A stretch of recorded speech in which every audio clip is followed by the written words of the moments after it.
Mayong adlaw mga binati o pinalanggang kong matalungan. Welcome to my channel, welcome to Eco TV News, ang channel sa kalambuan sa turismo sa lungsod sa Matalom. Okay guys, maonig bagong tourism building dire sa Canigaw Island, Paraiso sa lungsod sa Matalom guys. Ikaduha ni nga building guys sa tourism para matahagan og maayong serbisyo ang mga turista nga moari sa lungsod sa Matalom. Okay guys, among isuroy sa bagong tourism building diri sa Canigaw Island kay naningkamot ang atong mayor para matahagan og maayong serbisyo ang mga turista nga moari sa lungsod sa Matalom. Okay guys, ang isuroy. Okay.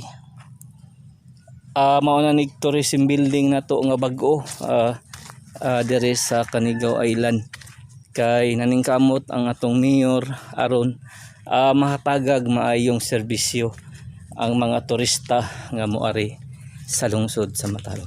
Okay, maonig kuan guys, first nga kwarto, first nga kwarto para sa mga turista o ganahan og mga nindot nga accommodation ba, aircon ni siya guys, pohon unya kuan kanang aron mahatagan og mga kuan kanang maayong kanang accommodation kanang mga moari ta sa ato bitaw sa mga Amerikano nga ganahan og aircon nga building ganang kwarto. Nya maonig kuan guys, maonig gamiton nga tiles ang iyahang brand og pino si Jamora si kahoy guys nga gi mura gi square ba. Okay, mauni ang first kwarto. Nya moadto na pud tas kuan guys, ikaduha nga kwarto sa tourism building nga bag-o diri sa lungsod sa Matalom diri sa Canigaw Island. Okay, mauni kuan ikaduha nga kwarto guys, nanay kisame guys no, butangan na nig suga nya aircon pohon no, mauni butangan sa aircon guys kanana diha aron mahatagan jud og maayong serbisyo ang mga turista nga moari sa lungsod sa Matalom. Nya inig mo kuan ko guys, og ganahan mo mga cave pod, ang cave sa Hitoog Cave, ang road simento na siya guys. Pwede na kuan kanang gikan ka dire nya mato na po kag Hitoog Cave. Okay, ang guys